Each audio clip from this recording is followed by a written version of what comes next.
Les archives d'Afrique, Alain Foka. Bonjour et bienvenue à tous ceux qui nous rejoignent seulement maintenant dans la seconde partie de ce magazine consacré à l'histoire contemporaine de l'Afrique à travers ses grands hommes. Nul n'a le droit d'effacer une page de l'histoire d'un peuple, car un peuple sans histoire est un monde sans âme. Peuple de Haute-Volta, aujourd'hui encore, les soldats, sous-officiers et officiers de l'armée nationale et des forces paramilitaires se sont vus obligés d'intervenir dans la conduite des affaires de l'État pour rendre à notre pays son indépendance et sa liberté et à notre peuple sa dignité.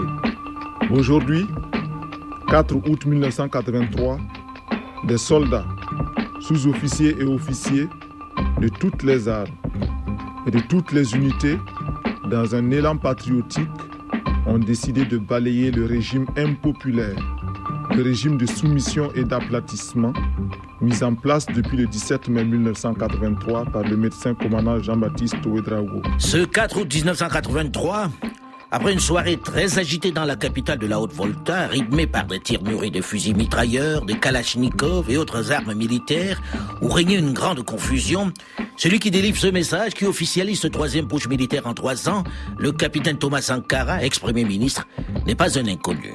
Ce n'est pas non plus une grande surprise pour la population qu'il soit le bénéficiaire de ce coup de force, même si en réalité, il n'a pas directement participé à cette opération, du moins sur le terrain.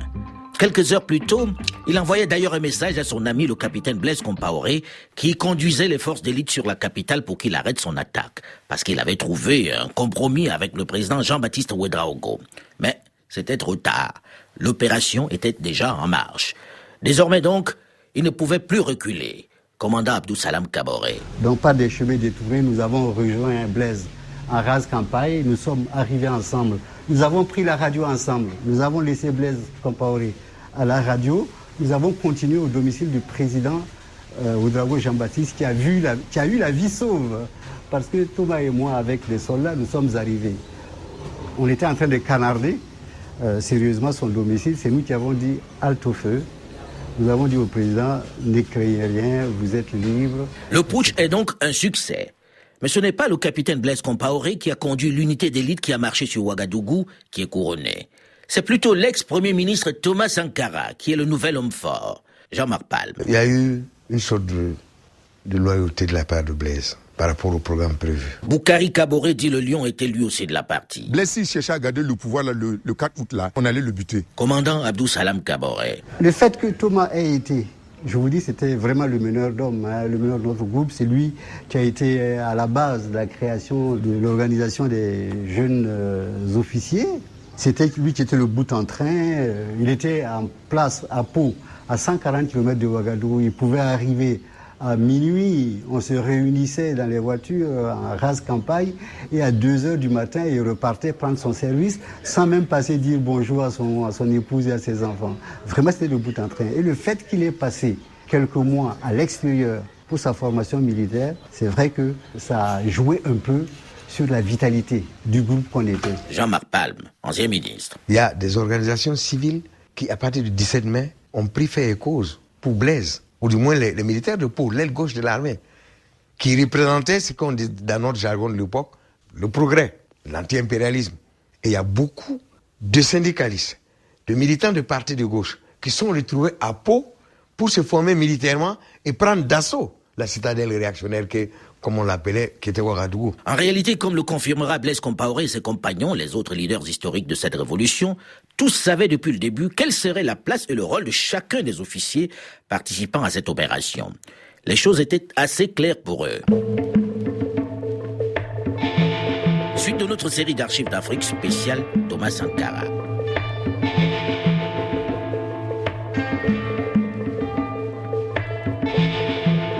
Ce 4 août 1983 donc, la Haute-Volta se réveille dans une nouvelle ère, celle de la Révolution. C'est l'ère des capitaines qui commence.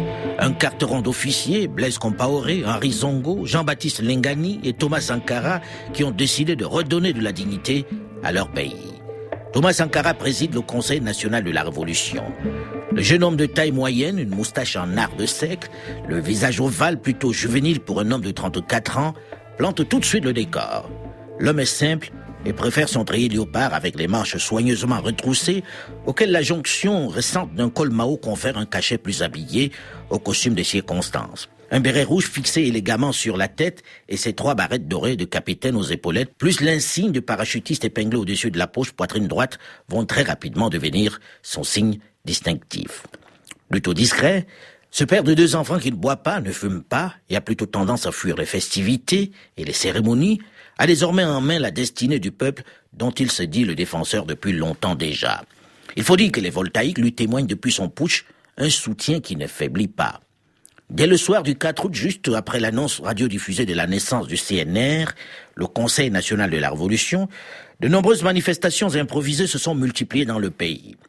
Le lendemain, date anniversaire de l'indépendance de la Haute-Volta, les populations lui ont fortement manifesté leur soutien, ce qui contraste avec le silence qui accompagnait traditionnellement les multiples putschs. Dès le même soir du putsch, Thomas Sankara a invité les populations à rejoindre la révolution en se réunissant au sein des CDR, les comités de défense de la révolution.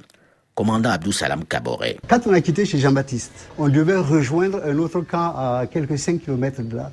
On ne pouvait plus. Parce que notre voiture s'est aplatie tellement il y avait de jeunes civils, malgré le fait que ça tiraillait encore, de jeunes civils qui étaient sur le véhicule. Alors il a bien fallu canaliser toute cette énergie-là des jeunes. Et c'est là que les 4 tenants de la Révolution, Sankara, Blaise, Zongo Henri et Lengani m'ont appelé pour dire à toi d'organiser les CDR. C'est là que nous avons commencé à rassembler les jeunes par quartier dans les services pour former le comité de défense de la Révolution. Ernest Normand Ouedraogo, le ministre de l'Intérieur. On parlait du pouvoir du peuple. Effectivement, le pouvoir était confié au peuple. Dans le cadre du PRP, le pouvoir révolutionnaire provincial par exemple, c'était la population qui décidait. Et puis le haut commissaire qui venait d'être créé, c'est un poste créé par la Révolution, le haut commissaire exécutait. C'était l'exécutif, c'était pas un parlement, mais enfin, c'était en tout cas un organe consultatif et qui vraiment imposait ses vues quand c'était nécessaire.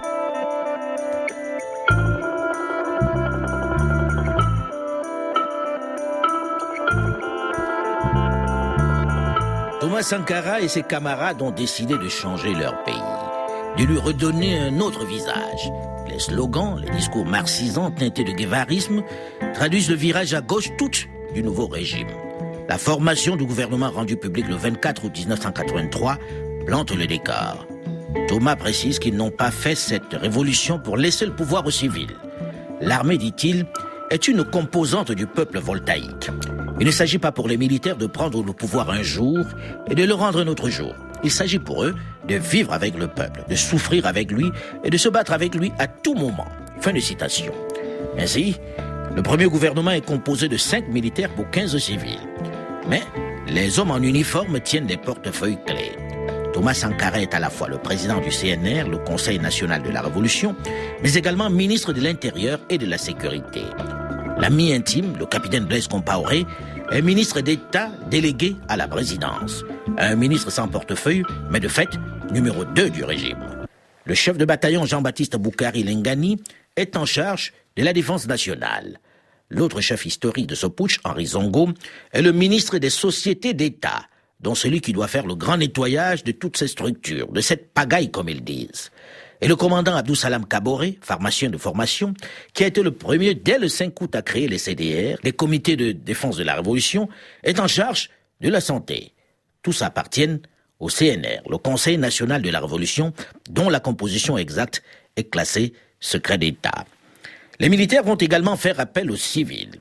Dans ce pays où le maniement des dogmes, notamment de gauche, est l'activité préférée des intellectuels, où les organisations communistes de tout poil prolifèrent, le CNR va faire entrer au gouvernement les civils issus des différentes composantes marxistes que les chefs historiques ont eux-mêmes fréquentées pendant plusieurs années.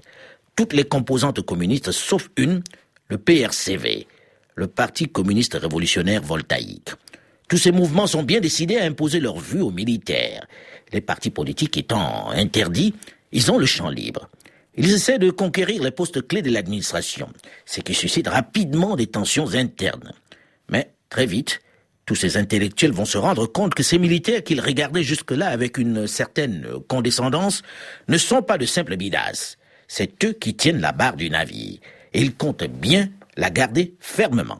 Jean-Marc Palme, ancien ministre. Tu vois, Alain, je pense que la grave erreur des mouvements de politique qui sont nés à cette période, c'est d'avoir considéré les Thomas au même titre que les anciens militaires.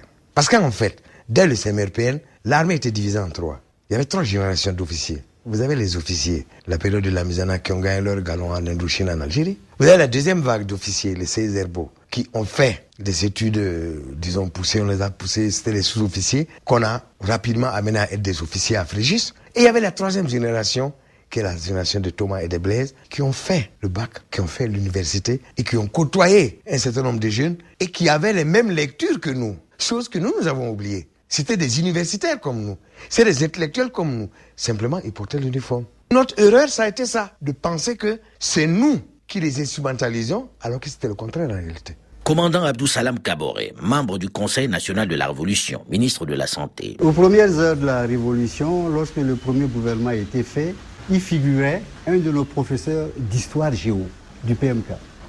Il a pensé que nous étions toujours ses élèves. Touré Adama, il est décédé à cet instant-là. Il avait oublié que nous aussi, nous avons eu le bac, nous sommes allés faire nos études ailleurs, nous avons lu, et ce qu'il connaît, on le connaît aussi.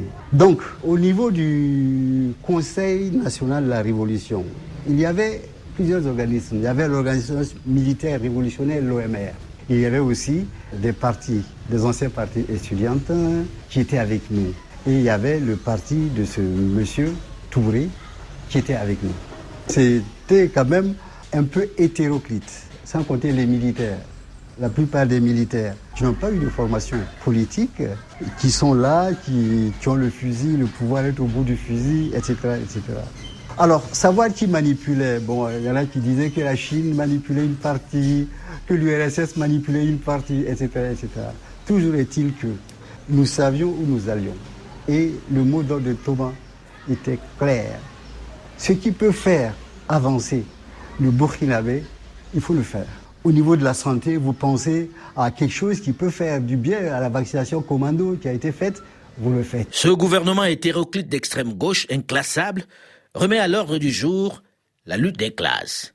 Morale, éthique, lutte contre la corruption, le pouvoir au peuple, les chantiers sont nombreux et la phraséologie très riche. Pour cela, Thomas Sankara veut tout de suite marquer les esprits. Il veut montrer l'exemple. David Gazunki, écrivain burkinabé, auteur de plusieurs ouvrages. Il montre également l'exemple par son train de vie. Il touche 3300 francs français de l'époque. On dit à l'époque c'est le président le plus pauvre du monde. Et surtout, il inaugure une chose qui est devenue aujourd'hui, qui fait aujourd'hui partie de la culture de tous les États, la déclaration des biens des dirigeants. Sankara, il le fait déjà en 83. Les premiers mois de l'arrivée de Thomas Sankara aux affaires sont ceux de l'engouement pour la chose militaire. Les comités de défense de la Révolution, les CDR, vont suivre un entraînement intensif. Les jeunes gens et jeunes filles des brigades de vigilance deviennent des experts dans le maniement des kalachnikovs soviétiques ou des autres armes allemandes. Les premières aides reçues de la Libye et de la Corée du Nord ou encore de l'Albanie sont des armes et des uniformes. C'est comme ça. Mais rapidement, ces armes vont être retirées au CDR, les comités de défense de la Révolution. Pour le grand combat patriotique, pour l'avenir radieux de notre pays, la patrie ou la mort, nous vaincrons. Thomas Sankara touche les voltaïques avec ses prises de position en faveur des masses. Le peuple se sent de plus en plus concerné par ce qui se passe. Il se sent acteur. La fibre patriotique enfle. Les slogans se multiplient. Les attaques contre la bourgeoisie et les prévaricateurs, mais aussi l'impérialisme, se multiplient également. La ferveur révolutionnaire touche le pays. Mais cette ferveur, ces slogans anti-impérialistes, ces discours sur la lutte des classes, qui montrent d'un doigt accusateur à la fois les puissances occidentales, mais également certains pays africains, notamment le grand voisin, ne sont pas bien accueillis par un certain nombre de dirigeants. Le grand voisin, la Côte d'Ivoire, n'apprécie pas ce qui se passe à Ouagadougou et redoute qu'il montre le mauvais exemple dans la sous-région. Il faut dire que Ouagadougou accuse Abidjan de financer à coups de milliards un complot contre la révolution. Le président Houphouët-Boigny va rapidement faire comprendre à Thomas Sankara le peu d'estime et de respect qu'il lui accorde. En octobre 1983, c'est-à-dire seulement 3 mois après l'arrivée du Conseil national de la Révolution au pouvoir, à l'occasion du 19e sommet des États de la Communauté économique des États de l'Afrique de l'Ouest, qui se tient à Niamey au Niger, il décide tout simplement de ne pas passer le témoin, de ne pas attribuer la présidence à la Haute-Volta dont c'était le tour. Il l'attribue au Mali de Moussa Traoré. Thomas Sankara, humilié, proteste. Rien n'y fait. Il menace de quitter la CEAO, la Communauté économique des États de l'Afrique de l'Ouest. Rien ne bouge. Il est finalement convaincu par le président Abdou Diouf de rester. Cela ne sert à rien de s'en aller. Mais avec cet incident, la guerre est déclarée. On va de débordements verbaux en complots imaginaires. Ainsi, les dirigeants voltaïques affirment avoir des preuves irréfutables qu'Abidjan a alloué 5 milliards de francs CFA à 3 adversaires de la Révolution pour renverser le CNR. Les 3 opposants sont même carrément nommément cités. Le capitaine Michel Kafando, ministre des Affaires étrangères du régime précédent. Le capitaine Jean-Claude Kambouélé, qui commandait les blindés venus arrêter Thomas Sankara, Premier ministre en mai 1983. Et le contestataire Frédéric Guillermin. Il n'y a aucune preuve de ces accusations. Mais Thomas Sankara y croit. Et ce pseudo-complot ne va pas contribuer à améliorer le climat dans la sous-région. En interne aussi, la chasse aux vieux boubous, les mesures de lutte contre la corruption, mais surtout les débordements des CDR, les comités de défense de la Révolution, où certains en profitent pour régler les comptes, menacent également le régime. Comment Thomas Sankara et ses compagnons comptent-ils sauver cette révolution qui commence à séduire de nombreux Africains et même certaines puissances du bloc de l'Est dans cette période de guerre froide? Rendez-vous la semaine prochaine pour en parler dans la suite de cette série d'archives d'Afrique spéciale Thomas Sankara.